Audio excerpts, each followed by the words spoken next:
So what are the stages of it? Like what actually happens? Because you just have it knocked to the head and then all these bad things start happening and you start having a weird memory and you can't really walk, or like tell us like biologically or in terms of physiologically what happens there. Yeah, so obviously, just to preface this or as a disclaimer, I'm not an expert in this field. No. There's some very clever, very smart researchers who know a whole bunch more than anyone else about this stuff. But essentially, from my understanding of concussion, is that you have the acute stages of concussion and the kind of chronic or long-term implications, right? But when we look at the acute stages, and this is really any traumatic brain injury, but I guess we're focusing on mild or concussion here. Yeah, sports. So there is the direct physical force to the actual brain itself, whether that's, as you mentioned before, a direct blow, or whether that's just the actual brain moving within the skull itself. That force can be enough to cause what might be known as a hematoma or a hemorrhage of the cerebral or the blood vessels in the brain. And it can also cause some injury to the actual neurons in the brain as well, and the white or the grey matter in the brain as well. So there's the physical force and the potential for damage during the actual impact or the actual movement or the trauma. And then there's also what's called or what's known or referred to as secondary injury. And this is where, I guess, particularly in mild traumatic brain injury, where there's not necessarily so much of a force to cause like a brain bleed or a death of brain tissue directly or swelling. But with the secondary injury, essentially it's the body's physiological response to the trauma. Okay, so this is where, for example, if you break your leg or if you tear a muscle, you have the direct or the inflammation that results from that. And that can actually encourage and promote the stages of healing, or it can actually be pathological in and of itself and actually impair some of the healing processes. But generally, inflammation in the body serves a purpose. Inflammation in the brain, of course, and again, I'll plead ignorance, I'm not an expert in the field, but of course, we'd assume that would be serving a purpose, whether that's protecting some of the tissues or whatnot. But this is where the actual physiological response can be quite pathological quite fast. And by that, I mean, we go from a normal physiological response to one which induces damage. This is anything from, basically we have our neurons in the brain, and then we have neurotransmitters. One thing that gets released at high quantities is glutamate. That's an excitatory neurotransmitter, but essentially it excites neurons to such an extent or to such a toxic extent that they can die. There's also an influx of calcium and sodium, which can be quite damaging or detrimental. There's a bunch of free radical damage and inflammation. And as well, the actual blood-brain barrier, which normally serves the purpose of protecting the brain from things in the body which it doesn't want entering the brain, basically, for lack of better explanation. The blood-brain barrier itself can become compromised during a head trauma. Yeah. So this is where some of those free radicals or those inflammatory markers can cross into the brain, which of course is not going to be a desired outcome at all. No, so that's what happens internally within your body. How can that present? Like what would that mean in terms of the old mate has had a head blow? How do we tell that those things have happened to him? So an old mate has a head blow.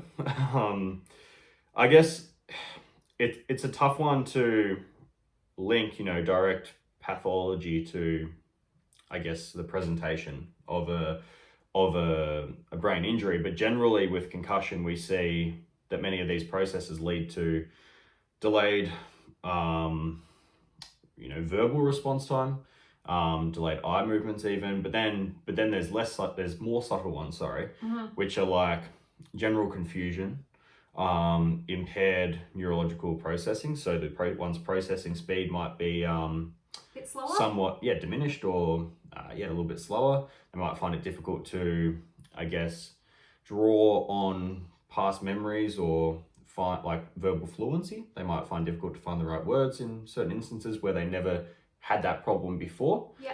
So, and remember as well, like everyone differs in their presentation of it. Well, everyone differs in the general function of their brains overall, so it's always going to be relative to that person. Yeah. You know, what you might be suffering some of these things, and on paper, or like to the everyday person, might seem quite all right. But in your own mind, you realize that you are having problems with whether it's memory recall, whether it's forming new memories and learning and retaining knowledge and information. So it's definitely subtle, but maybe to an outsider, but to the person itself can be quite problematic. And of course that can then lead to a lot of mental health problems because you're not functioning at the same capacity as what you previously were. So I've got the Sport Australia concussion position statement up, which I will link because it's a pretty good resource in terms of like the literature that's out there for sport and concussion. There's not been a lot of research thus far, which is why it's important to talk about it and educate and share the literature that is there. But they say signs of concussion can be, yes, the loss of consciousness, which we've talked about, potential seizure, confusion, disorientation, memory impairment, which is, you know, forgetting things, balance disturbance or motor skills, a lack of motor skills, dazed, blank or vacant stare, or like you mentioned before, the behaviour change, so they're just not themselves. Yep. So you look at those things and you're like, okay, like they are kind of subtle. And then you go, why is it an issue in sport? Well, how, you know, we've kind of grown up in a day and age, or even like the idea is, oh no, just get back out there and play. But that's not the right thing. It's, oh yeah, she'll be right and get out there and play.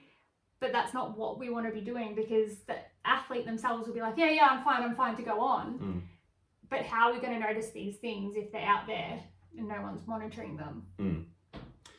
Yeah, 100%. And you mentioned like the SCAT5, which, do you remember what that stood for? Sports concussion assessment tool or something like that. So that's something that's been developed for maybe the sports doctors who are, you know, by the field, and they can do that test. It takes over 10 minutes if you do it correctly. Like didn't go through it, but I went through the document of what it involved, and it said this test cannot be performed in under 10 minutes. So they pull them off the ground, do that test, see if they've got a concussion or not, which is great. Like, I think that's awesome that that's starting to happen. Didn't always happen though, did it? Not at all. And I think that obviously we've made a lot of advancements with regard to our understanding. And remember as well, with concussion, it's kind of like, the way I see it, or my view of it, is that it's like a two-step issue. There's the acute concussion and the symptoms revolving around that, and whether you call that acute phase 1 day up to, for example, weeks or even a month, right? Or more until that acute is kind of healed. And then there can be the long-term implications as well, which is like the low-grade kind of, whether it's inflammation in the brain, whether it's impaired cognitive function, which you know, continues for a longer period. But going back to what you're talking about, I think that with sports itself, obviously, it's really good that different sporting bodies are really drawing some attention to this and having policies in which, you know, I guess are there solely to protect athletes. It would be nice to see a general concussion body or a general, you know, group that really could, I guess, formulate or comprise a set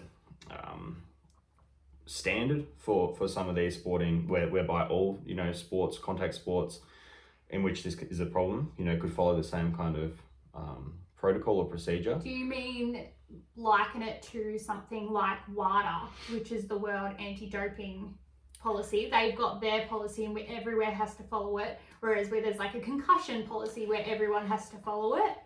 Yeah, so I guess sort of like the same premise. Yeah. But obviously that's regarding, you know, doping and that everyone, yeah, you're right. So there's a general governing anti-doping body, agency yes. in which if the sport subscribes, then they essentially, or they fall under the WADA ruling, then they have to abide, or the athletes have to abide by that. Yes. But yes, it would be nice to see a general, I guess, well, it's difficult, but in general, we do see, you know, different sporting codes having different policies regarding concussion, and some obviously are lacking behind others in terms of how much of an emphasis they really are putting on it. Yeah. And just touching on that as well, one of the things which has been a very big problem, and still is a problem, but why so much of this exists in the first place, is because it's not so much definitely returning to sport after concussion or too soon after concussion, whereby your acute symptoms haven't resolved and you haven't like recovered from them, is problematic and can cause more of these chronic or longer term implications. But there's also a phenomena called second impact syndrome, right? This is where it's basically like a 1 + 1 = 3. Yeah. Well, it's like a 1 + 1 = 10, really, like with regard to how much it compounds on the person. If you suffer a concussion and have not fully recovered from that acute concussive syndrome, and then you then have a repeat concussion or a repeat head trauma, in other words, you were put back out on the field too soon, the impacts of that can be multiple fold worse than each of those concussions individually, even combined. They really escalate, and that's caused death in a lot of athletes, whereby the brain swells, and there's this real over-exaggerated response to that second impact. Yeah.